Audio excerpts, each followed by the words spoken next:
شیر اور خرگوش۔ ایک گھنے جنگل میں ایک شیر رہا کرتا تھا۔ وہ تمام جنگل کا بادشاہ تھا، لیکن وہ بادشاہ جیسے پیش نہیں آتا تھا۔ ہر دن بے رحمی سے جنگل کے جانوروں کو کھا جایا کرتا تھا۔ شیر کے خوف سے جنگل کے جانور چھپ جایا کرتے تھے اور خود اپنی بھوک و پیاس کو مار کر سخت مشکلات سے دوچار ہونے لگے تھے۔ اس طرح کچھ دن بعد جنگل کے تمام جانور ایک مقام پر جمع ہوئے اور شیر کے شر سے محفوظ رہنے کے لیے سب مل کر رائے مشورہ کرنے لگے۔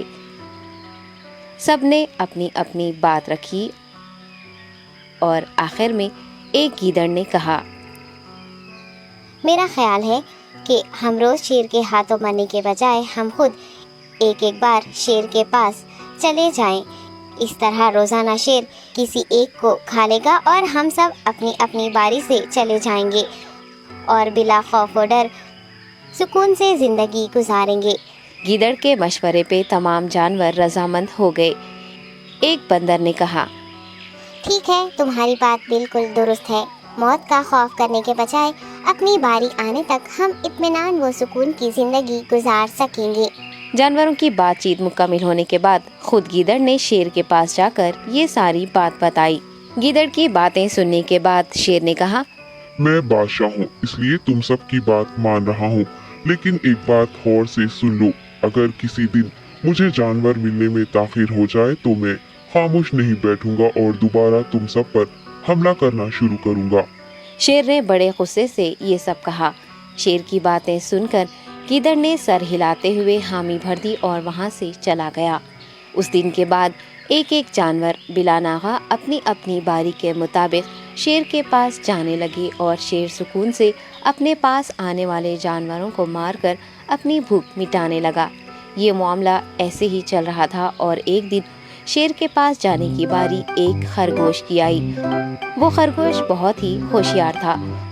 اسے شیر کے پاس جانا منظور نہیں تھا اور اس نے اپنے ساتھی جانوروں کو بے رحمی سے مارنے والے شیر کو سبق سکھانے کی ٹھان لی اور ایک اچھی تدبیر نکال کر آہستہ آہستہ شیر کی گفا کے پاس پہنچ گیا۔ تاخیر ہو جانے سے شیر کافی غصے میں تھا اور خرگوش کو دیکھ کر غصے سے کہنے لگا، میں نے تم سب کو پہلے ہی کہہ دیا تھا، دیر ہو جائے تو میں خاموش نہیں بیٹھوں گا۔ تم نے وعدہ خلافی کی ہے، اس لیے میں جنگل جا کر من چاہے جانور کا شکار کر کھا جاؤں گا۔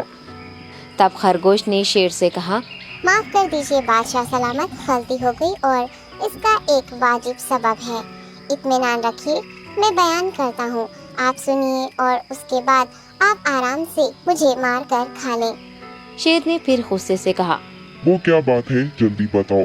خرگوش نے کہا، بادشاہ سلامت، میں آپ کے پاس آ رہا تھا اور راستے میں مجھے ایک شیر مل گیا اور مجھے مارنے کے لیے آگے بڑھنے لگا۔ میں نے آپ کی بہادری کی بات اس شیر کے سامنے رکھی، لیکن وہ شیر آپ کے بارے میں بہت برا بھلا کہنے لگا۔ یہ سن کر میں نے غصے سے کہا، تم ہمارے جنگل کے نہیں ہو، ہمارے بادشاہ کے بارے میں ایسی باتیں مت کہو۔ یہ سن کر وہ شیر مجھ پر حملہ کرنے کے لیے تیار ہو گیا۔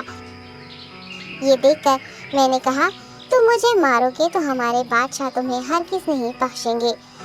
تب اس شیر نے کہا، تمہارا بادشاہ میرا کیا کر لے گا؟ میں نے کئی ہاتھیوں کو اپنے پنجے سے مار گرایا ہے۔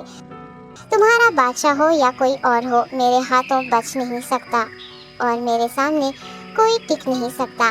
میں اسے ختم کروں گا۔ یہ سب بدتمیزی کرنے لگا۔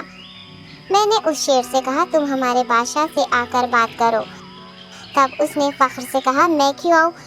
تمہارے بادشاہ میں دم ہے تو اسے ہی یہاں لے کر آؤ۔ یہ کہہ کر مجھے دبانے لگا۔ بادشاہ سلامت، اسی لیے آنے میں تاخیر ہو گئی۔ یہ سنتے ہی شیر غصے سے کہنے لگا، چلو ابھی چلتے ہیں، اسے ختم کر دوں گا۔ یہ سننے کے بعد خرگوش نے شیر کو جنگل کے درمیان موجود ایک کنویں کے پاس لے گیا۔ خرگوش نے کہا، بادشاہ اس کے اندر دیکھیے، وہ وہاں آپ کا بے صبری سے انتظار کر رہا ہے، آپ اسے اچھا سبق سکھائیے۔ شیر غصے سے فوراً کنویں میں جھانکنے لگا اور زور سے دہاڑنے لگا۔